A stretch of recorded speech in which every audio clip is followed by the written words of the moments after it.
Seed dormancy is determined by several factors, including the physiological maturity of the embryo, the level of abscisic acid present in the seed, as well as the physical and chemical properties of the seed coat. In this lecture, we will look at how these several factors affect the level of dormancy in seeds. Let's start with the physiological maturity of the embryo. There are many cases wherein seeds exhibit very poor germination simply because the seeds were shed or harvested from the mother plants while the embryos were still immature. Some good examples of this are the seeds of Anemone nemorosa, Fraxinus excelsior, and your onions. These plants deliberately shed their seeds while the embryos are still immature. The seeds of this species usually contain very high water content during shedding.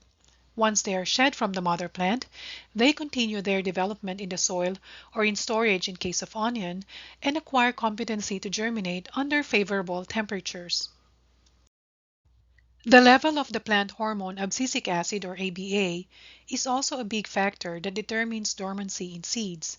You already know that ABA inhibits seed germination.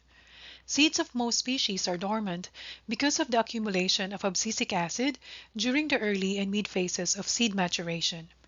ABA in mature seeds is initially secreted by the maternal tissues, which is the endosperm.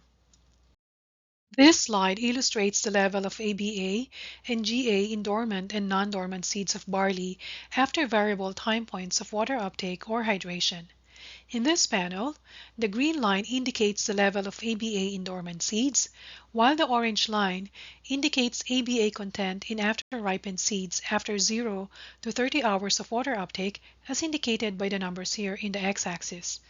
After-ripened seeds are seeds that were allowed to dry further after harvesting. So as you can see, the dry seeds would have the highest level of ABA. As the seeds start imbibing water during germination, the level of ABA decreased in both seeds. In contrast, gibberellic acid increased with hydration as shown in this graph. Then, of course, we have the physical and chemical properties of the seed coat as determinants of dormancy.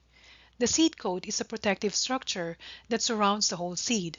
It is derived from the integument surrounding the ovule. That is the structure that you see right here.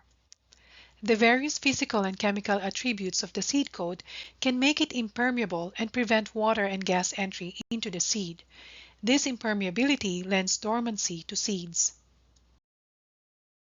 So how does the physical attributes of the seed coat determine dormancy?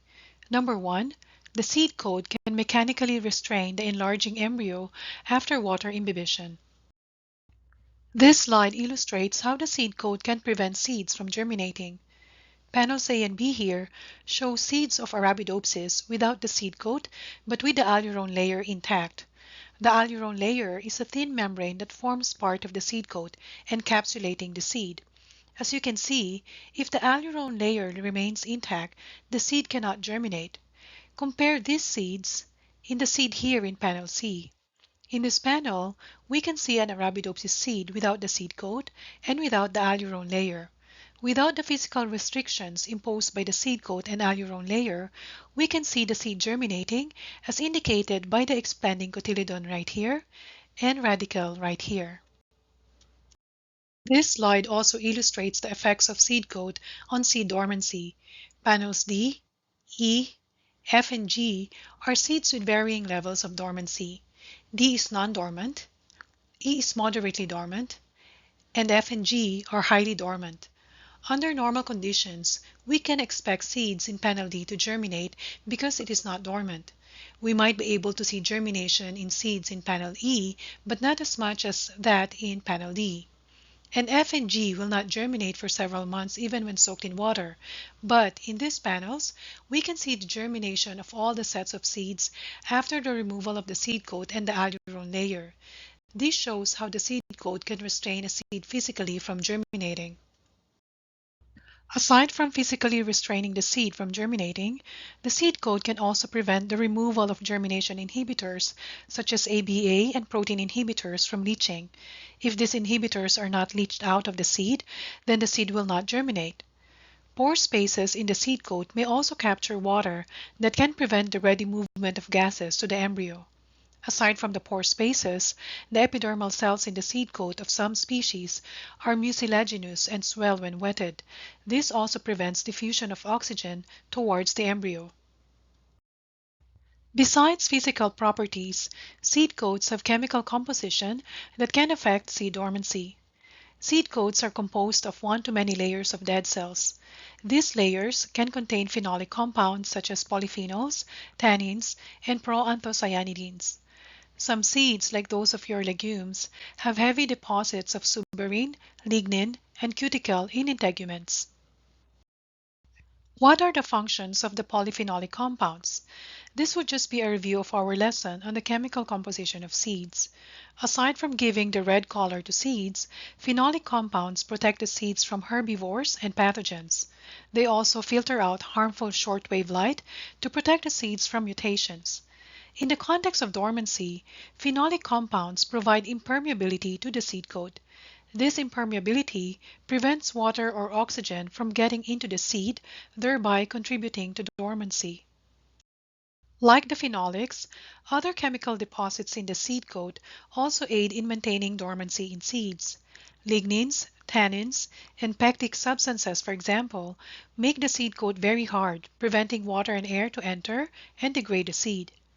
Proteins like the L-isoaspartyl methyltransferase protects the seed from damage, pathogen attack, and also harsh temperatures.